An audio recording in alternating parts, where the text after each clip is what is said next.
Classificação indicativa. Livre para todos os públicos.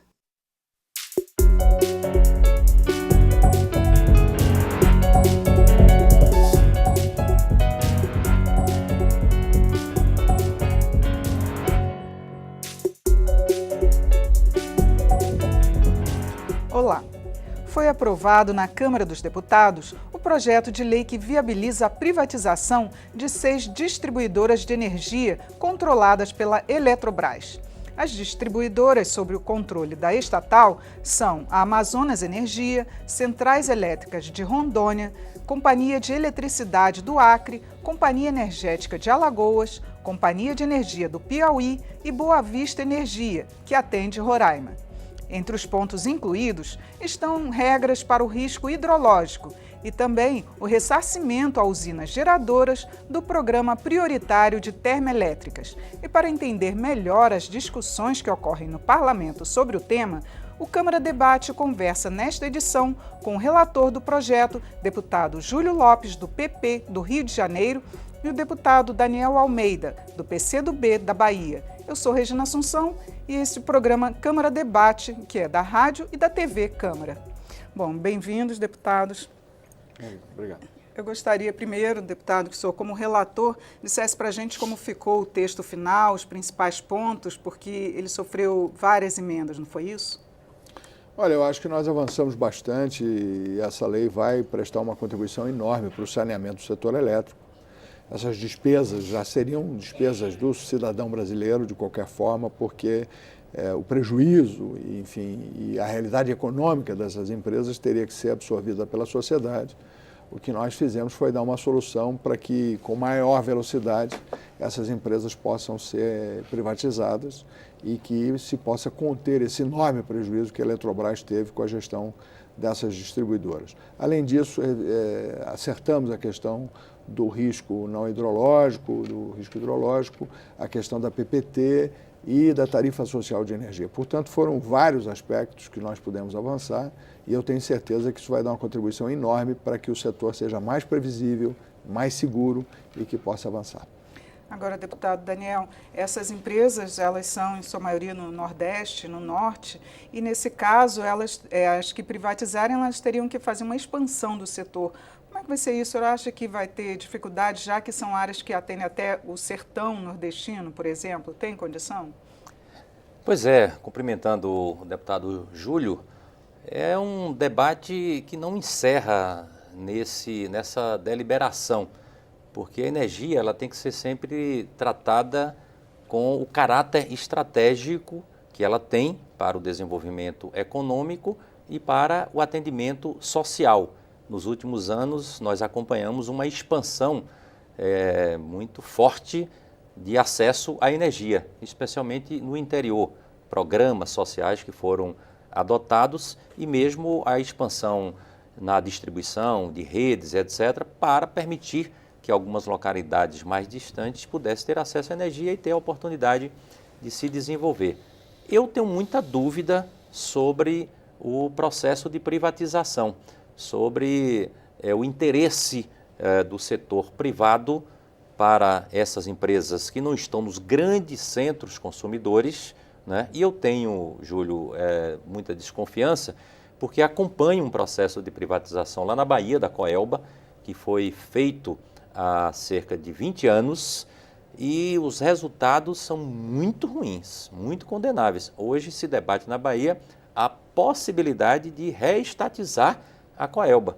E olhe que a Bahia já tem um patamar de consumo bastante elevado, tem indústria, tem grandes consumidores no nosso estado. Mas o que se discute lá é a ineficiência da empresa privada que assumiu, demora muito de atender as demandas dos consumidores, a qualidade da energia, a oscilação é muito grande, investimentos que estavam programados para algumas regiões do estado deixam de existir porque eles não asseguram uma qualidade adequada da energia elétrica.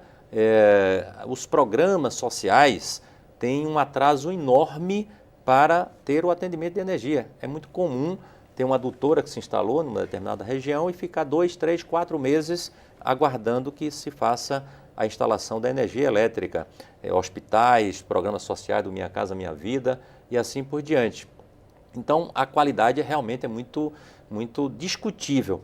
E essas que estão sendo agora, vamos dizer, autorizadas a um processo de privatização, elas são empresas pequenas, né, que têm efetivamente uma carga da Eletrobras, tanto que não se verificou interesse de privatização lá atrás, né, ou de renovação das concessões. A Eletrobras assumiu e agora está se tentando criar uma situação que favoreça a privatização. Eu não gosto muito desse modelo não, mas quero dizer que alguns aspectos que foram levantados, como por exemplo a isenção da tarifa até um determinado patamar, a tarifa social, é uma coisa importante. Nós tentamos lá fazer com que a Eletrobras pudesse ter acesso àquele fundo único, né, com uma velocidade maior, está previsto só no ano que vem, nós queríamos que pudesse ser feito agora, inclusive para capitalizar a Eletrobras, mas acho que o debate principal é o seguinte: privatizar vai resolver? Eu tenho dúvida. Deputado Júlio Lopes, eu queria que o senhor falasse, já que a gente tratou aqui de tarifas, sobre a possibilidade de se reduzir as tarifas com as distribuidoras sendo privatizadas? Bom, primeiro eu quero colaborar com o que o Daniel está falando com muita propriedade. Aliás, o deputado Daniel sempre com posições bastante ponderadas e assertivas, né? É óbvio que a privatização não é uma solução para todas as coisas, e tem privatização que pode dar certo, tem privatização que pode dar errado. No caso, ele está falando da Companhia da Bahia, que eu desconheço, mas eu sei que a companhia que foi privatizada no Ceará, por exemplo, ela tinha uma performance péssima e ela passou a ser a melhor companhia distribuidora do país, então, e é privatizada. Então, você tem exemplos que não são bons e exemplos que justificam a ação do que nós estamos falando. Eu acho que para o nosso telespectador entender, é importante ele saber que a Eletrobras adquiriu essas empresas por um valor de 1 bilhão e 900 milhões. Para custear a operação delas ao longo desses 20 anos, foram gastos 23 bilhões de reais, porque as empresas não são bem geridas, as empresas têm salários altíssimos, têm funcionários ganhando 50, 80 mil reais, enfim, tem médias salariais nessas empresas no norte, você imagina, de 18, 20 mil reais, 15 mil reais de média salarial, o que é muito fora daquela região. Além disso, restou ainda um débito com a Petrobras do óleo das termoelétricas operadas por essas empresas de 6 bilhões e 800 milhões. Isso gera um passivo total da ordem de 31 bilhões. Então, precisava se dar uma solução, e eu quero insistir o seguinte: essa conta paga a sociedade como um todo de qualquer maneira. O que nós estamos fazendo é dar uma solução para fazer uma privatização, para a eficientização dessas empresas. Obviamente, algumas terão mais sucesso do que outras. O que nós acreditamos é que essa gestão não era boa de continuar na Eletrobras, até porque ela teria que internalizar esse prejuízo e ia deixar o sistema Eletrobras com um patrimônio líquido negativo. Então, isso era muito grave e nós fizemos o que era possível e que era viável fazer para convidar o setor privado a participar dessa gestão e dessas privatizações. Nós acreditamos que esse processo vai dar certo. Algumas mais, outras menos, mas que, de maneira geral, isso desonerará o cidadão brasileiro, que, como eu já disse, de qualquer forma ia pagar essa conta. Agora, deputado Daniel, essas empresas, como o deputado lembrou, elas eram onerosas para a Eletrobras. O senhor acredita que vai ter interesse do mercado em adquirir, em privatizá-las? Pois é, de qualquer forma, a Eletrobras, a sociedade brasileira, vai assumir os ônus pelos passivos todos, né? E só haverá interesse do mercado se for para ficar com filé, né? Deixa o osso aí para a sociedade brasileira roer, né? Inclusive a Eletrobras queria vender por um valor simbólico. Simbólico, e tenta entregar ela limpa, enxuta para a iniciativa privada. Eu não sou contra que haja a participação da iniciativa privada na atividade econômica, muito ao contrário, tem que fazer essas parcerias, tem que atrair recursos da iniciativa privada. Eu acho que nós temos que estimular o empreendedor brasileiro a apostar no Brasil, investir, cuidar dos setores estratégicos, a infraestrutura, que é uma coisa tão necessária, a energia é algo assim, né? Mas a gente vê pouco isso, se fazer pactos, consórcios, para que os empresários façam novos investimentos. Ficam muito correndo atrás de oportunidades. Não, olha, aquilo que tiver, for possível a sociedade brasileira assumir e deixar para a gente só os bons resultados, a gente entra. Se não for assim, a gente não entra. Pelo menos para garantir a universalidade do serviço. Pois é. Né? Então, o mecanismo de privatização que tem sido adotado no Brasil não tem tido boas experiências, especialmente nesses setores que têm muito interesse social. Tem que haver saneamento, né? Mas nós não podemos falar apenas no saneamento financeiro, né? Tem certas atividades que pode dar prejuízo financeiro, mas tem retorno social, tem retorno econômico, ajuda a dinamizar uma cadeia produtiva, até ofertar energia mais barata numa determinada região que precisa passar por um processo de desenvolvimento. Isso deve fazer parte de um projeto nacional de desenvolvimento. O problema no Brasil é que a gente não tem um projeto nacional de desenvolvimento que enxergue as diferenças de cada região, as necessidades de infraestrutura que cada setor pode oferecer e o preço que a sociedade tem que pagar para que essas regiões se desenvolvam, né? Com um mínimo de igualdade. Quando não tem esse projeto de desenvolvimento, a gente fica falando só nos números, né? E como se as pessoas pudessem ser incluídas nesses números. Não podem. Tá certo. O Câmara Debate vai fazer um pequeno intervalo e volta daqui a pouco.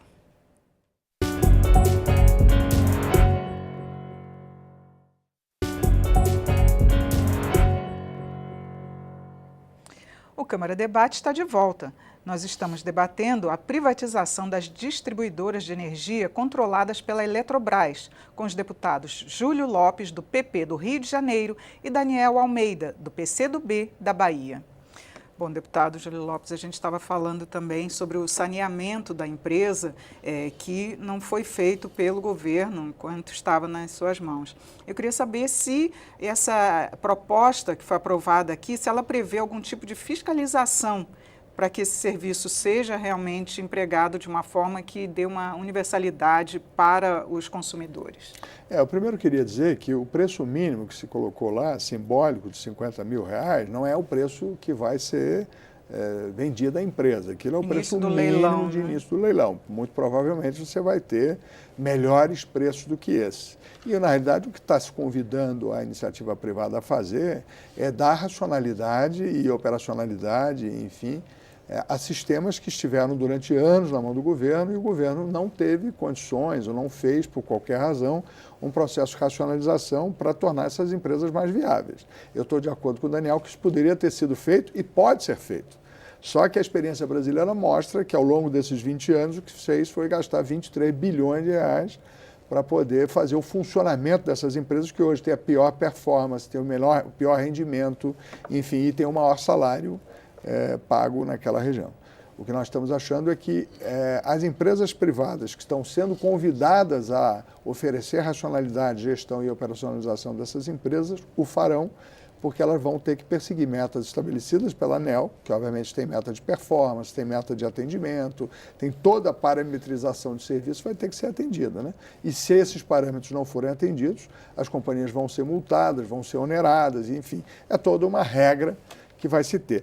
No sistema de telefonia, por exemplo, o Brasil teve um êxito inegável, né, na questão da telefonia privada. Eu acho que não há brasileiro que conteste que a mão da telefonia pública do Brasil não fosse capaz de tornar o telefone acessível às pessoas, né? As pessoas pagavam e declaravam no imposto de renda ter uma linha telefônica. Ao se fazer o processo de privatização, hoje cada cidadão brasileiro tem uma linha, às vezes duas, às vezes três, enfim. E isso nós acreditamos que vai acontecer também no setor elétrico e, se Deus quiser, nessas distribuidoras nós acreditamos bastante que vai haver uma melhora significativa de performance. Agora, deputado Daniel, a oposição foi muito contra a aprovação dessa proposta, mas também teve a questão da Eletrobras, né, que também estava com alguma previsão de ser privatizada, inclusive também as concessionárias, como a Chesf. Eu queria que o senhor falasse para a gente como é que está agora o papel desses partidos, já que ela não foi incluída na privatização. Pois esse debate sobre privatizar, o que privatizar, em que patamar se privatiza, isso vai continuar sendo um debate da sociedade. e que está presente no mundo inteiro. Quais são os setores que pode privatizar, que não pode, que pacto se faz, quais são os parceiros que pode se incluir num processo de privatização, enfim. E tem também um conteúdo ideológico, né, claro, sobre o tema que é natural que está presente. Nós nos posicionamos contrários por não acreditarmos que este processo de privatização em curso produza um bom resultado do ponto de vista do retorno, da eficiência que essas empresas podem oferecer. Nós não temos crença em relação a isso. Em função do momento, é inoportuno num governo que está completamente fragilizado. Nós temos um desgoverno do Brasil. É um governo que não tem 3% de aceitação popular, que é oriundo de um processo que lhe falta legitimidade. Então, é o momento de fazer essas chamadas grandes reformas. Nós achamos que não. Tem que consultar o povo brasileiro sobre esses grandes temas, esses temas de maior relevância. Nos posicionamos contrários porque esse pode ser um caminho inicial para justificar outras privatizações e, principalmente, a privatização da geração de energia elétrica. Nós somos terminantemente contra a Eletrobras, a Chesf, Furnas e assim por diante. O grande ganho nesse debate que tivemos foi a retirada da pauta da privatização da Eletrobras. Por enquanto está salvo e eu espero que esse debate se faça sobre o sistema elétrico brasileiro lá depois da decisão da urna no ano que vem, né? Mas jamais, na minha opinião, com a tese da privatização como o caminho preferencial. Acho que não deve ser isso. Então, acho que esse é o grande ganho que nós tivemos, né? E tivemos também o ganho dessa tarifa social, que também ali está muito relacionado, né? Está muito relacionado com a questão econômica. Não vale a pena você sair correndo atrás para cobrar uma contazinha pequena, né? Lá na Bahia, que nós temos luz para todos em extensões enormes, né? Você pega uma moto, sai correndo para fazer uma leitura cada mês. Quando você vai fazer a conta, o dinheiro que você gastou com a estrutura para fazer a cobrança é maior do que a conta de energia. Então, só para lembrar os espectadores, né? Até a emissão do boleto. Que foi aprovado nessa proposta, que é essa isenção da tarifa para quem tem conta de até 70 watts, né? Isso. Então, isso acho que foi uma coisa positiva que nós aprovamos. Tentamos garantir o emprego das pessoas que estão nessas empresas. Eu acho que isso é muito importante num país que tem 13 milhões, 14 milhões de desempregados. Qualquer movimento que resulte na elevação do desemprego no país, nós devemos ter cuidado para proteger. Não estão protegendo altos salários, né? Mas mesmo esses salários mais elevados, são técnicos que têm uma cultura, têm uma tradição, têm uma memória da construção dessas empresas. Então, isso aí, infelizmente, a gente não conseguiu aprovar. Vamos tentar ainda no debate que continua no Senado. Mas acho que o grande ganho foi retirar a Eletrobras dessa fase de privatização. Porque, Júlio, você diz, olha, nós temos um bom exemplo de privatização no sistema de telecomunicação. Telecomunicação. Na verdade, privatizou-se tudo. Nós tínhamos a Telebrás, né?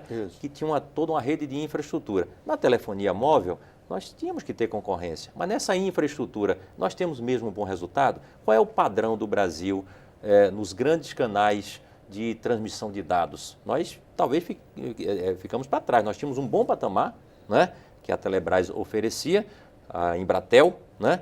E hoje a gente não tem isso. Nós temos grande dificuldade de ter essa comunicação ramificada nas escolas, nos povoados, nas comunidades, porque tem investimentos mais elevados e ficam sempre cobrando que o governo faça, né? Então, é bem sucedido, entre aspas, não é tanto assim. Nós temos um atraso aí muito grande em relação a outras economias e outras sociedades desenvolvidas que tinham um patamar menor do que nós e que ultrapassaram. Uma visão. Eu não concordo muito, respeito muito a posição do Daniel, mas eu vejo que o nosso desenvolvimento, tanto na questão da internet, das mídias sociais, do uso da telefonia móvel e do uso do que dela decorre, Nós somos um país que está na vanguarda do uso dessas tecnologias. Ainda cara, né? Mas... É cara, mas ela está aí, né? e ela existe para a vida de toda a sociedade brasileira. Eu mesmo fui autor de uma lei que é muito importante, que é a Identidade Civil Nacional, e o que nós verificamos é que mesmo os cidadãos brasileiros de classe D têm hoje um telefone celular móvel e que pode comportar o registro da identidade civil eletrônica, que comporta fotografia, biometria, foto, biometria e biografia. Então, não é pouco aquilo que o cidadão mais pobre brasileiro já tem no seu bolso para usar em nível de telecomunicação e comunicação e de voz, inclusive. Mas o que eu queria, voltando ao tema da energia, é dizer que nós avançamos. Obviamente, não é o avanço definitivo, mas é um avanço importante nesses temas. Por exemplo, a questão do PPT. Com o preço do gás tendo sido elevado de forma exagerada, o que acabou acontecendo é que ficou mais barato para a Petrobras denunciar os contratos do que continuar fornecendo o gás. Ela parou de fornecer, essas térmicas saíram da ordem de despacho da OMS, da Organização Nacional do Sistema, e outras térmicas muito mais caras entraram. Isso já custou só esse ano 547 milhões. Então, na verdade, aquilo que se está dizendo que vai aumentar a tarifa, a meu juízo vai baixar a tarifa, porque esse custo já incorreu. E esse custo incorreu por quê? Porque essas térmicas que estavam na ordem de despacho com preço de R$240 não foram despachadas e foram outras com preço de R$600. Enfim, houve um avanço, a gente fez o que era possível fazer. A questão do risco hidrológico, nós tiramos, por exemplo, 8 bilhões de questões que estavam em discussão com o governo, dinheiro que está na justiça e que agora vai para investimento. Como? Nós fizemos uma extensão de prazo de 2 anos, 1 ano e meio, 2 anos nas concessões, e essas vão desistir das ações, isso está tudo normatizado, e esse dinheiro vai para investimento na melhora e na qualidade do sistema. Então, houve muito avanço, quer dizer, se isso vai de fato ser uma coisa definitiva, obviamente que não, mas é um passo importante. Queria dizer também que nós também tínhamos a preocupação com os salários e com a vida dos empregados e que há um acordo intersindical feito com a Eletrobras que os funcionários dessas distribuidoras não poderão ser demitidos até o final de maio de 2019. O que eu mesmo tentei, junto com o Zaratini, com vocês lá, fazer uma extensão para que isso fosse um prazo maior, mas já havia um prazo contratado até junho de 2019, né, porque é o último dia de maio de 2019, para que essas pessoas tenham estabilidade. Portanto, quer dizer, o que se fez foi um avanço. Eu concordo que e principalmente existem o esforço caminhos. que o relator fez, todos nós reconhecemos, dialogou, buscou entendimentos, enfim, dentro daquilo que estava programado, o que se fez ali foram avanços. E o relator tem uma participação importante, nós temos que reconhecer. O esforço foi feito e a produção de alguns avanços. Eu agradeço, quer dizer, porque nós trabalhamos bastante em conjunto, o PCdoB, o Orlando, o Daniel, o próprio Zaratini ajudou muito. Enfim, a gente tentou fazer o possível. Em algumas questões foi possível avançar mais, outras menos, né? Como eu já disse aqui, eu mesmo queria fazer um prazo de segurança no emprego maior, não foi possível, mas a gente produziu um bom trabalho. Eu queria só mais uma pergunta, assim, rapidinho, porque também está sendo discutido aqui a portabilidade das contas de luz. E eu queria que o senhor dissesse se realmente com essa privatização se vai facilitar essa portabilidade para o consumidor. 1 minutinho para cada um, que a gente já está terminando. Eu acho que é um outro tema que é necessário nós discutirmos. A Comissão de Defesa do Consumidor tem discutido isso, inclusive relacionados com o debate entre as lotéricas e as empresas distribuidoras de energia, que estão tentando retirar as lotéricas como ponto de cobrança dessas contas de energia, e isso pode levar a um grave problema, né? De garantia, inclusive, do pagamento disso, e de segurança nesse pagamento, né?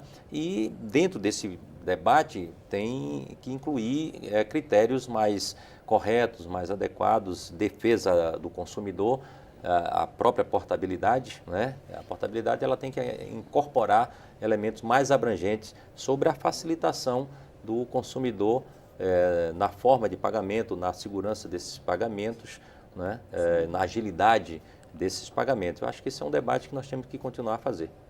Tá certo, o senhor também? Eu da mesma concorda? forma concordo. Eu acho que a portabilidade é uma meta, e é uma meta não só, quer dizer, na questão da energia elétrica, de você poder escolher, né, o seu fornecedor, o melhor distribuidor para o seu serviço, assim como é uma meta também na questão do gás, na questão do telefone, etc. Como a gente já Mas tem bancos, né? a questão da portabilidade energia, da conta bancária, você vê que ainda hoje é muito difícil uma portabilidade integral da conta bancária do cidadão, e mesmo a portabilidade do telefone também não é ainda uma coisa muito simples.